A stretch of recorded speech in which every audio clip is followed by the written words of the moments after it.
Joel will be talking to us on a very, very interesting but somewhat subtle topic of a very ubiquitous disorder, that is somatic disorders. So, Joel.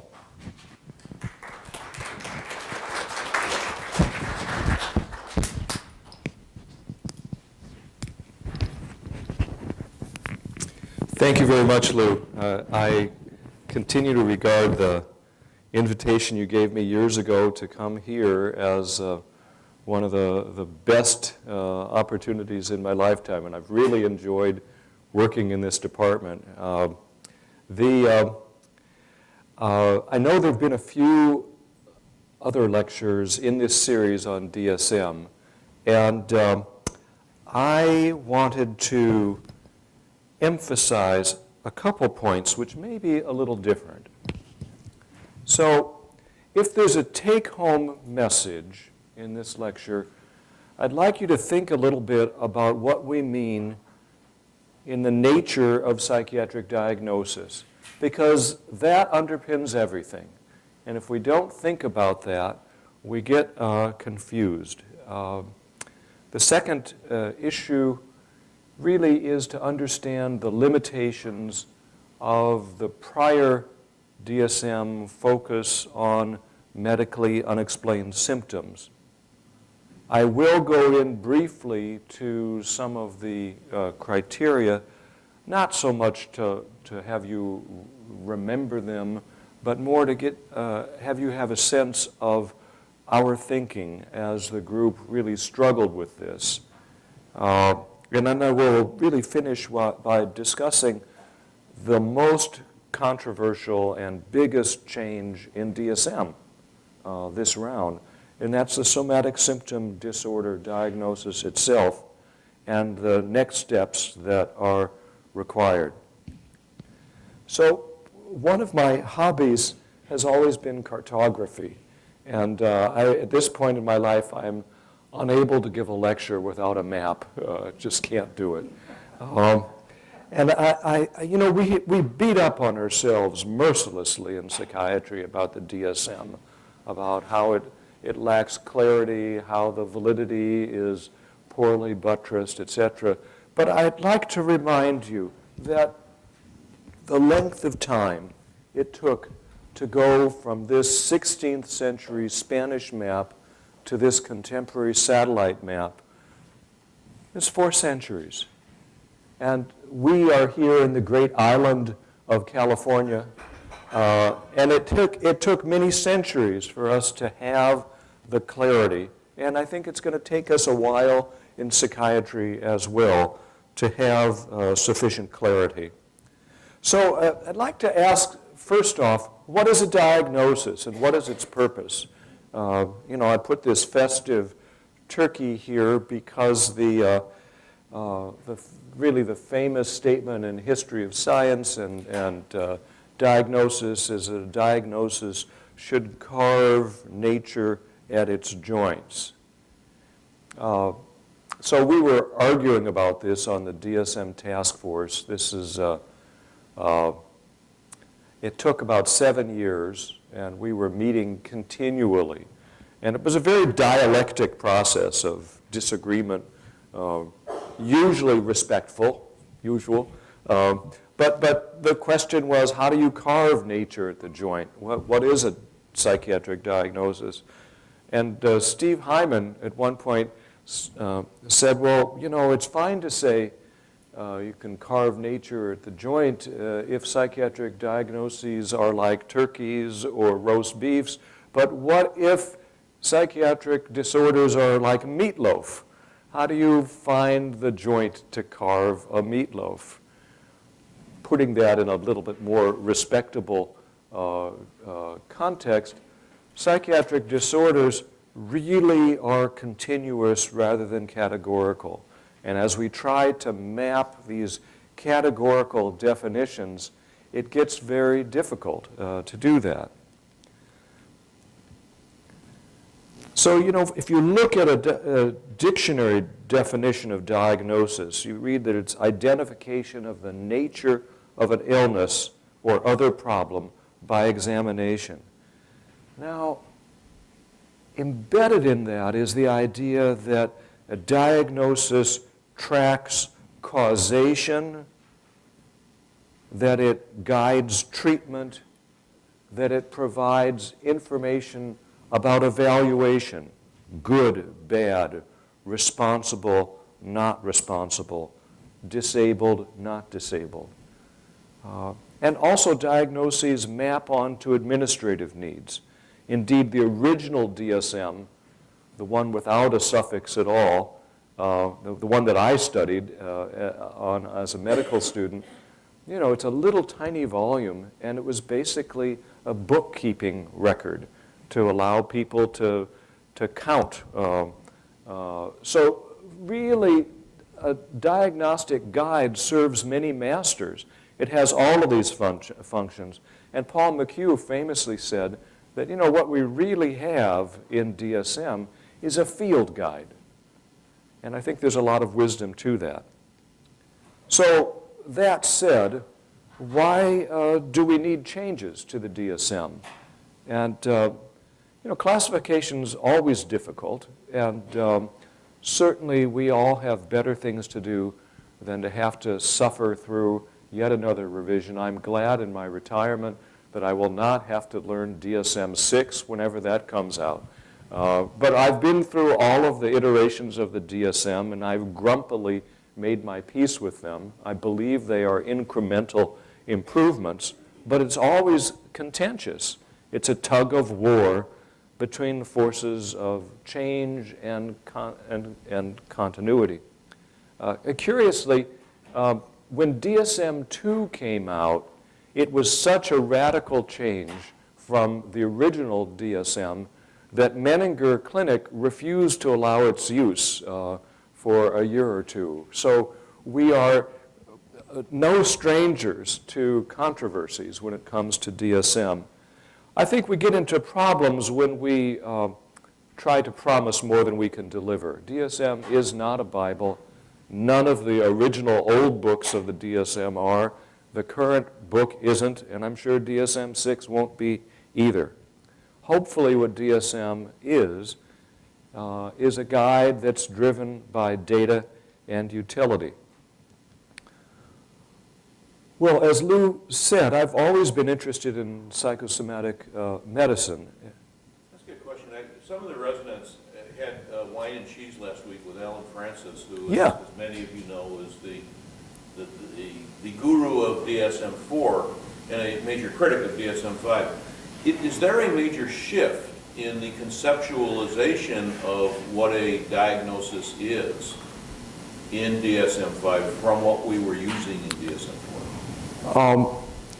Yes. The question really gets to this bedrock issue about what's a disorder. There is not a major shift in the definition of disorder. I mean, obviously there's been some changes to it, but it still has the focus on issues about dysfunction and impairment. Alan's view on diagnoses, he likes the idea of having things very, very, very refined, very, very specified. And I think if there's a tone to DSM-5, it's that we've been trying to make things useful. So I'll try to come back to that. But psychosomatic illnesses are important because they're common. They result in considerable impairment, comparable to depression. They account for excessive healthcare costs. They're very frustrating for clinicians to manage. Patients have a great deal of dissatisfaction. And really, if you look at psychosomatic illnesses, it's not so much death, but plenty of Ds, disability, discomfort, dissatisfaction, and destitution as people expend resources.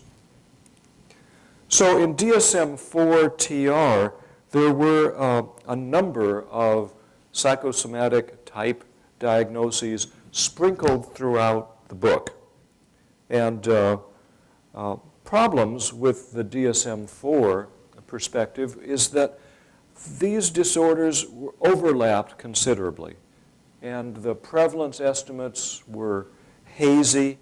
Some of the criteria sets for some of the disorders were so specific that they were never used, and some of the criteria sets for other disorders were so non-specific or sensitive that it could embrace virtually everyone.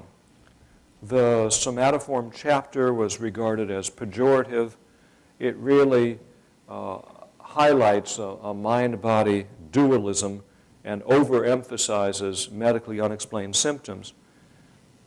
Now, if you've done much work in consultation psychiatry, you know that mental disorders can occur with or without a medical diagnosis. And this is true with somatoform disorders as well. So in the old DSM, if there was a medical disorder present, that was an immediate rule out for applying one of these diagnoses. So finally, somatoform was confusing to primary care docs, and as a result, physicians just didn't use it. In terms of prevalence, you know, most psychiatric epidemiology ignored somatoform disorders, and thus we don't know whether somatoform disorders are common like horses or rare like zebras, and it depends on where you look. Here's the third map.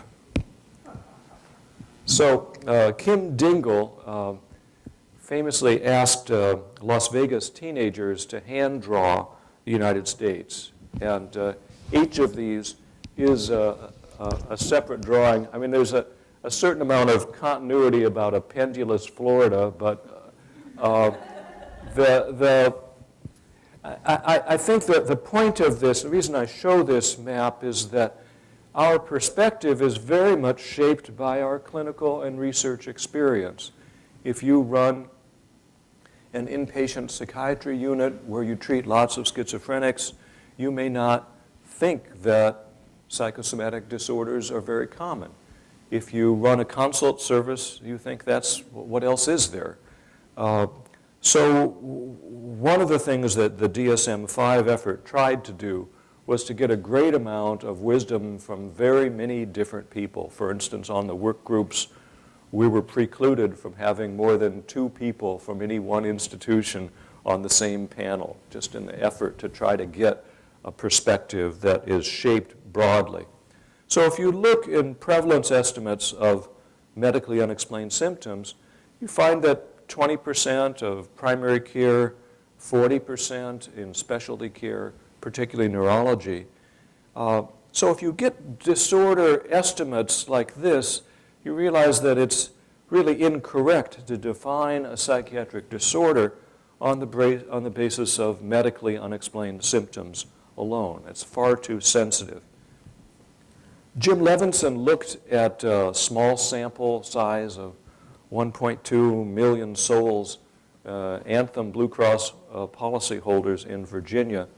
And what I've graphed here, this is a 1% sample. There are dots there that, and so you'd have to blow this up for the 100 times to get the real sense of it. But the red dots that I've highlighted, that's how many patients were coded with a somatoform disorder in the Commonwealth of Virginia. And indeed, there were, out of that set, there were only 25 hypochondriacs in the Commonwealth. So there is something wrong. And Jim has similar data in the VA as well. Clearly, the status quo is not yielding meaningful data. So we wanted to get an assessment of patients and physicians' opinions of these diagnoses. So we set up focus groups in San Diego and Edinburgh. There's no logic by Edinburgh. It's a nice place.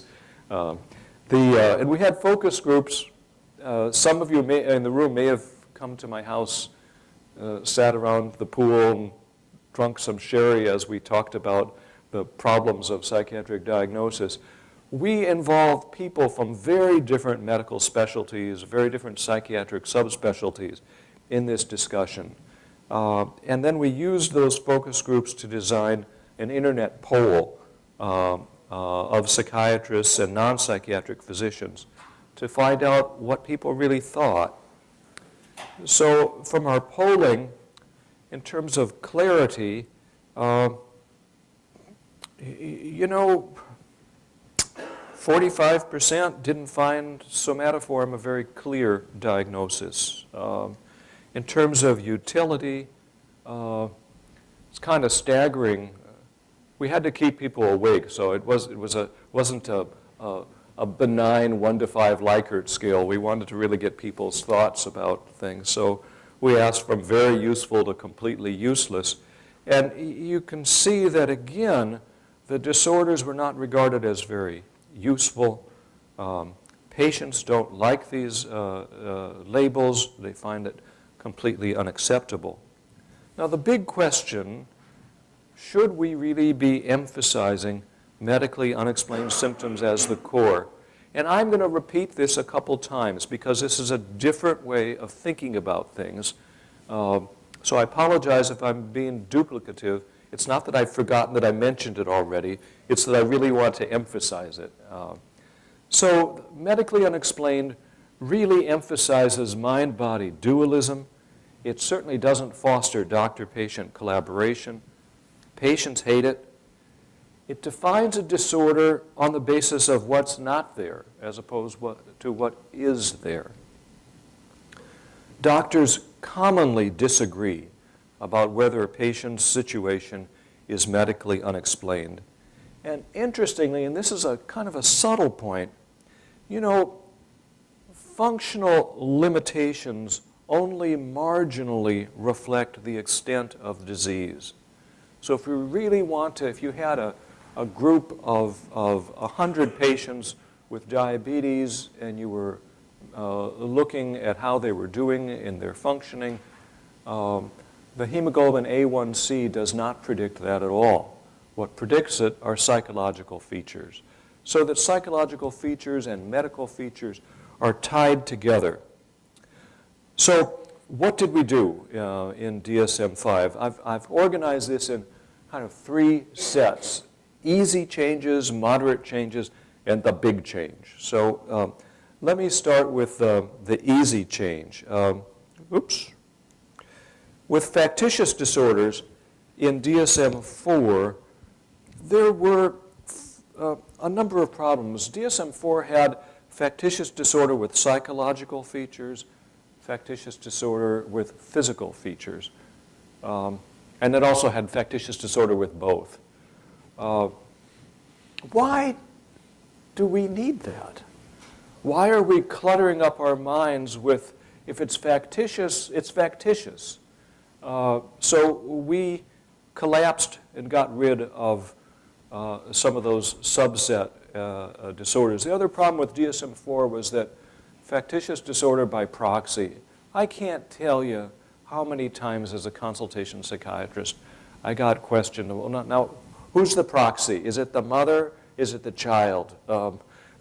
There's always confusion about who has the label, the father, the child, whatever.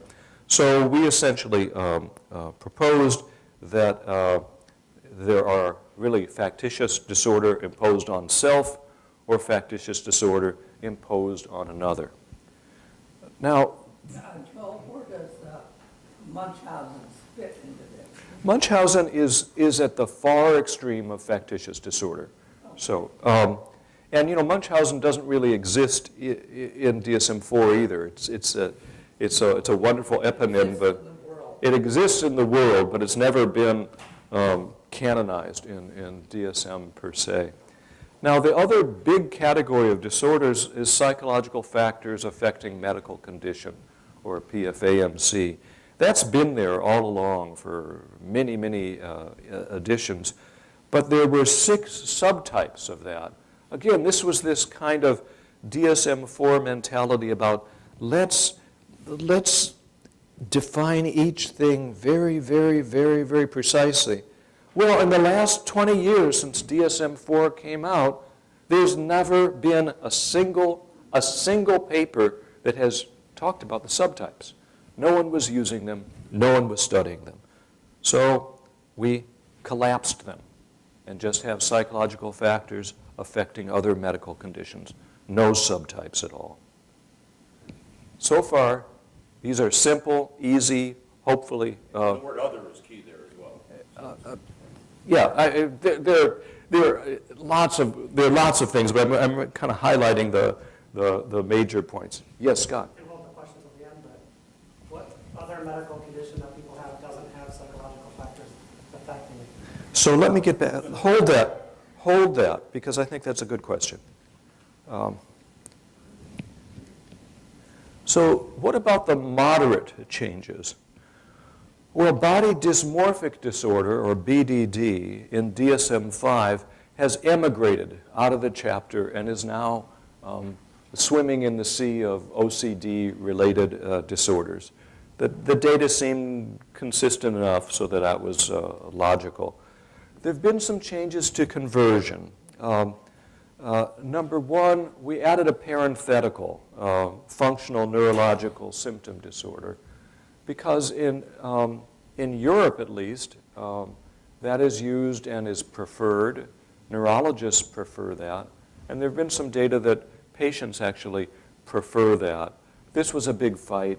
I mean, of all the things, this parenthetical was just surprised me about what you can fight about. But the other thing was that we really are emphasizing that it's not just medically unexplained.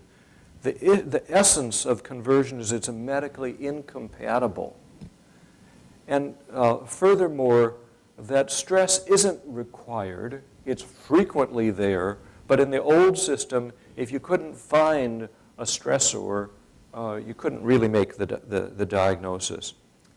The other change that's a moderate change is that we have amalgamated most of these somatic diagnoses into one chapter in the book. Factitious disorder, PFAMC, they were in separate chapters.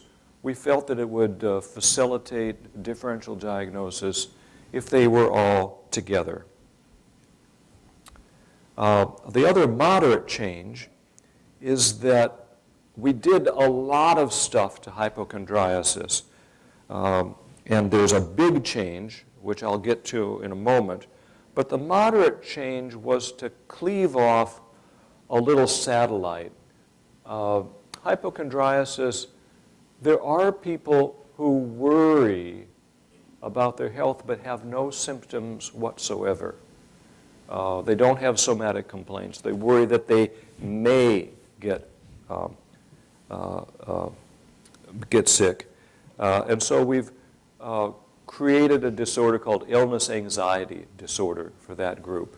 But the most of what used to be called hypochondriasis, patients have somatic concerns with their anxieties, and they are in this new category, which is a big change, and I'll get to that. So what are the big changes? Basically, we've coalesced and differentiated a number of disorders. So the big disorder, the big new disorder, is somatic symptom disorder. And that consists of what used to be called somatization disorder, undifferentiated somatoform disorder, the various pain disorders. And hypochondriasis, about 25% of the patients with hypochondriasis have illness anxiety disorder. The rest of them are grouped in with somatic symptom disorder. So this is a big change. And what's the rationale for this? Again, the disorders overlapped massively. The disorders in the prior version really had centered around the concept of medically unexplained symptoms. Poor reliability, mind-body dualism. It labels suffering as inauthentic. It bases a diagnosis on absence. Real disease severity only marginally influences symptoms. Psychological factors do. So we felt that by recasting this, we could focus on thoughts, feelings, and behaviors, which, after all, is what we focus on in psychiatry.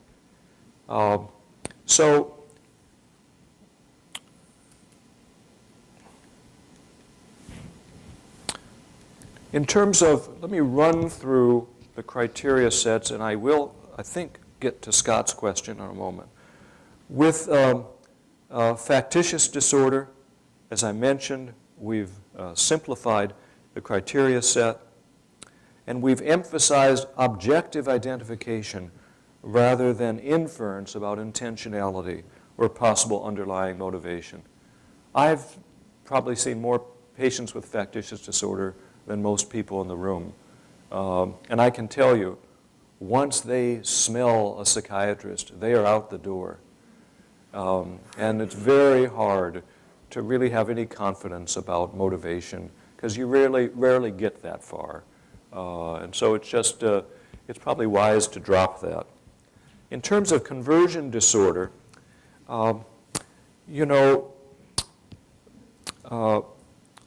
it's commonly seen not by us, but by the neurologists.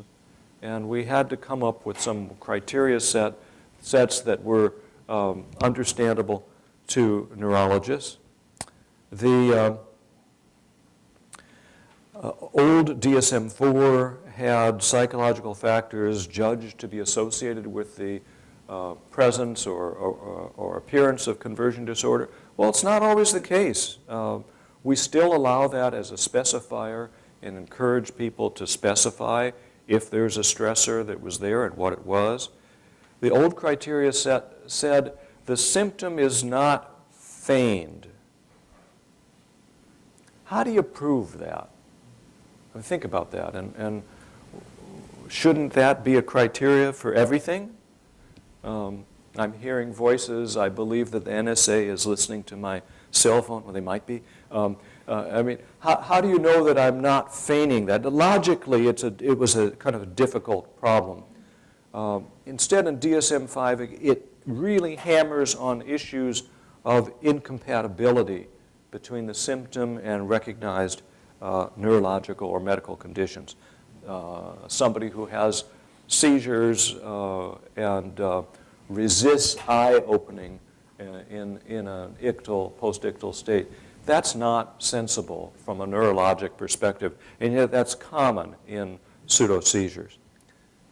Now, did we solve the confusion between conversion, factitious, and malingering? No, I'm sorry. We didn't. Truthfully, and it's always been there. Some of you know I'm doing work on history of medicine and psychiatry, and I'm poring over the transcripts from the Nuremberg war crimes trials and all the psychiatric evaluations in there and the fight about whether Rudolf Hess's amnesia was conversion or whether it was malingering, and he was seen by a dozen really eminent psychiatrists. It is very hard. And those of you who do forensics just know how hard it is. So I acknowledge we haven't really, I'm not sure this is any better than it was, but it's still there. So PFAMC, and maybe this is addressing some of Scott's question. Well, first off, there was a controversy. Is this a psychiatric disorder or isn't it? Well, it's been there forever. It's been there even from the original God-given DSM without a suffix. It's useful as a code for those of you who are treating a lot of patients with medical issues. You see it in a context a lot. How is it different from an adjustment disorder? That is an issue that was, I think, is a little clearer in this version. if the medical disorder leads to psychological distress, that's an adjustment disorder. Instead, if the psychological state or behavior aggravates a medical disorder, that's a PFANC. Sometimes you don't know which came first, obviously. I interpret Scott's question earlier as a question about the problems of continuous diagnoses. Where do you define PFANC as present? DSM-5 actually does offer some anchors for mild, moderate, and severe throughout the diagnoses, and our chapter has some pretty clear anchors on that. How is depression? Obviously, there are all sorts of things that are there a little bit that you wouldn't want to call a disorder. You only call it a disorder when it starts to reach certain levels of severity. So, as I said, we got rid of all those subtypes and moved it. So here's the big issue about somatic symptom disorder features. These are chronic somatic symptoms. One doesn't make this diagnosis unless people have had the symptoms for at least 6 months. They can be single or more commonly multiple. They're distressing, they're bothersome, they're noxious, they're disruptive, they're intrusive. Patients appraise the symptoms as unduly threatening or troublesome. They may or may not be associated with a medical condition. Somebody who's had an uncomplicated myocardial infarction and stops exercising, stops sex, and checks his pulse hourly, he has a disorder. And he does also have a history of coronary artery disease. The patients have illness-related cognitions. They're preoccupied. They're stuck with these thoughts about the illness and the symptoms, and the health concerns assume a central role and become an organizing principle of their life. Patients tend to assign ambiguous symptoms to catastrophic implications.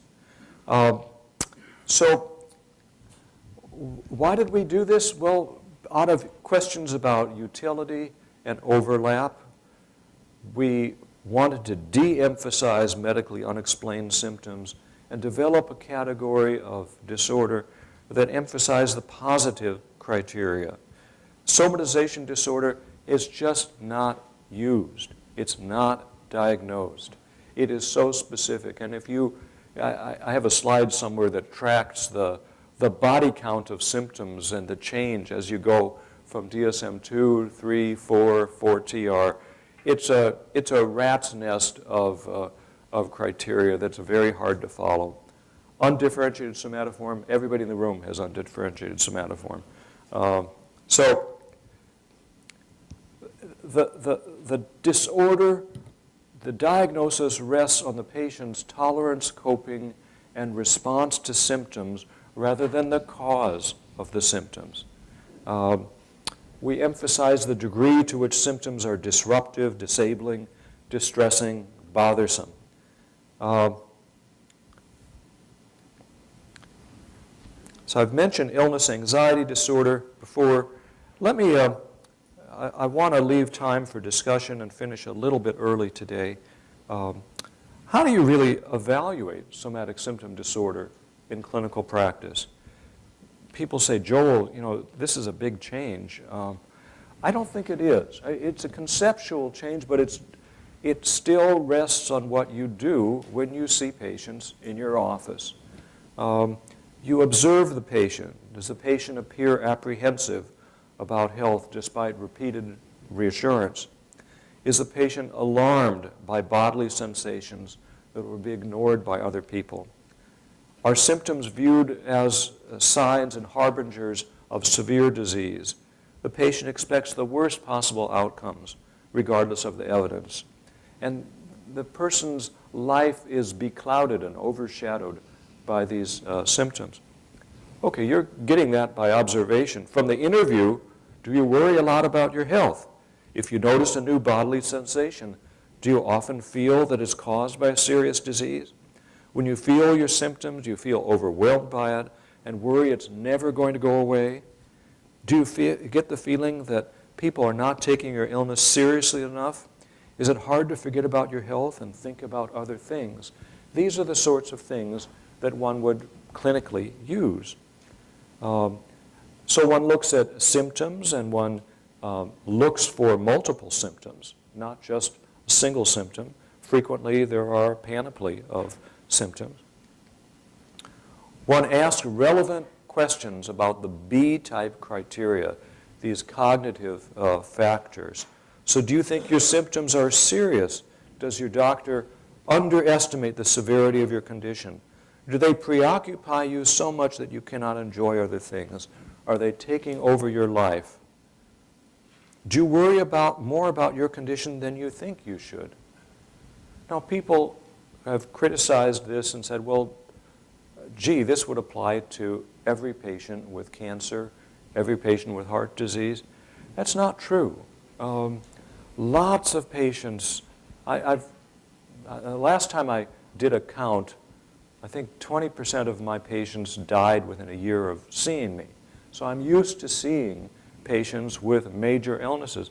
People have all sorts of concerns. People say, yes, I know I've got a lymphoma, but I want to stick around till my grandson's bar mitzvah. I mean, there are all sorts of things. So people do have a life, and it's the rare person, not terribly rare, but it's a minority of people who do get their lives taken over by a medical disorder.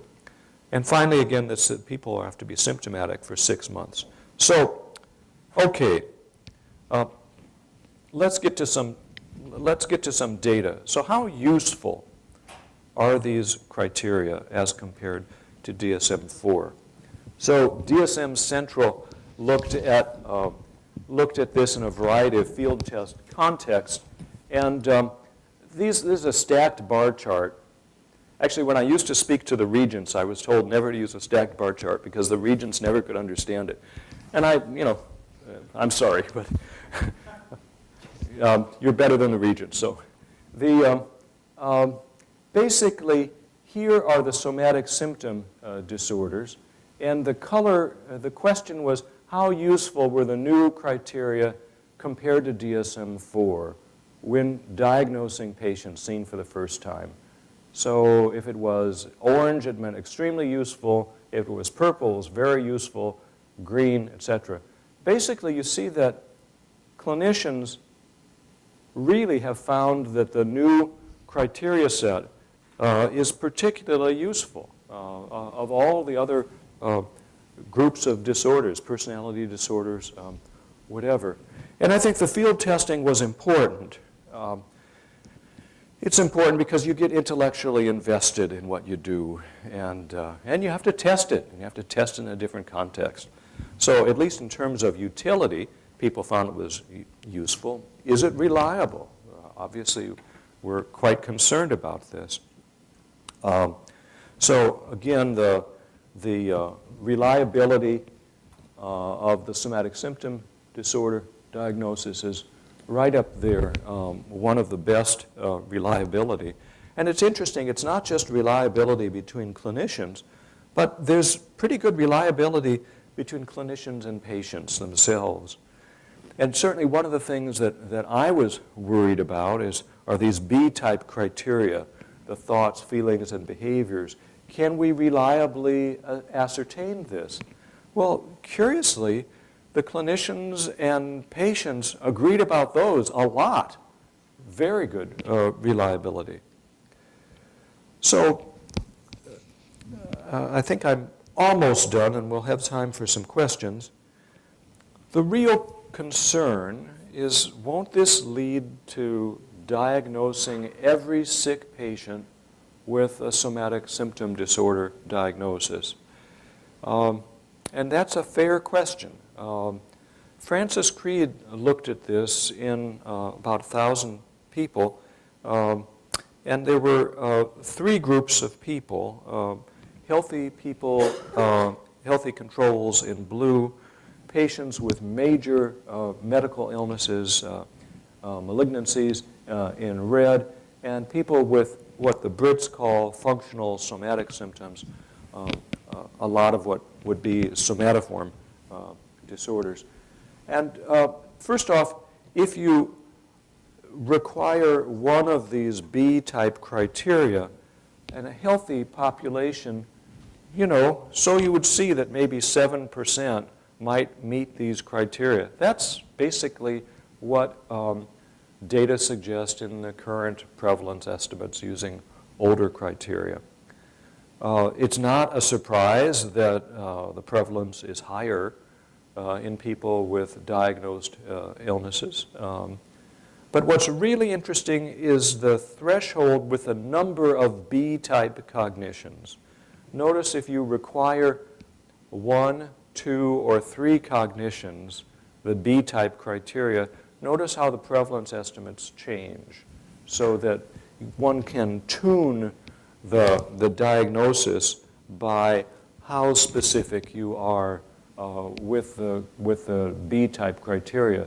But even if you're using the lowest number of cognitions, these are not terribly unusual numbers in terms of prevalence estimates in the various patient groups. So I've gone through this briefly, and it's partially because I find most of us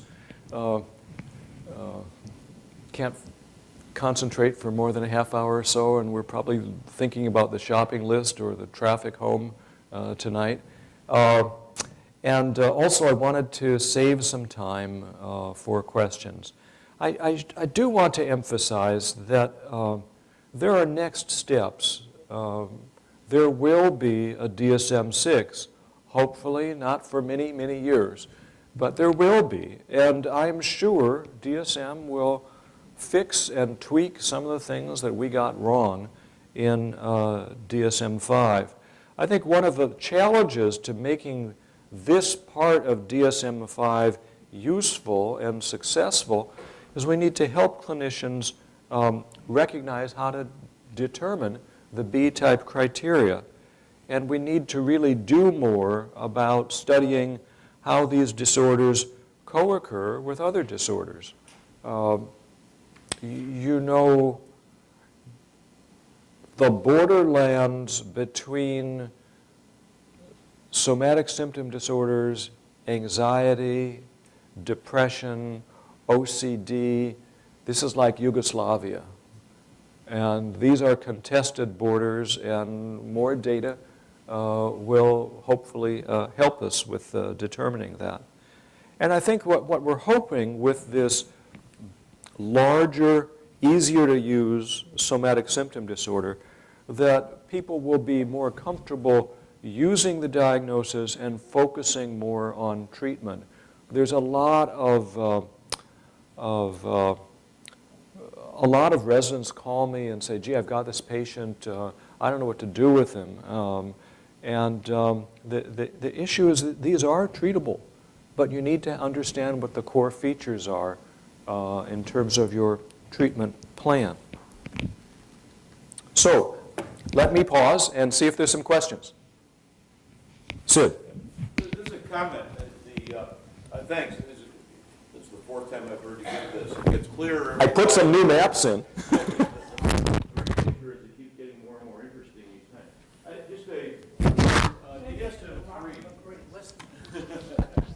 When DSM-3 was first introduced back in 1980 at the APA, Gene Endicott was talking about it, introducing it to us, and held up a copy of the DSM-2 in one hand, which was a fairly thin book, DSM-3 on the other hand, which was well more than twice as large, and defined diagnosis. Di meaning twice, a meaning not, gnosis meaning knowledge, not knowing twice as much. And so the consolidation that your work group did for somatoform disorders cut our ignorance down by at least 50% again, so thank you. Thanks, Sid, and thank you for sitting patiently and hearing this lecture again. I did add 1 or 2 new slides just for you. Actually, I've heard a slightly different variant on the Gene Endicott story about diagnosis and pseudo-etymologies.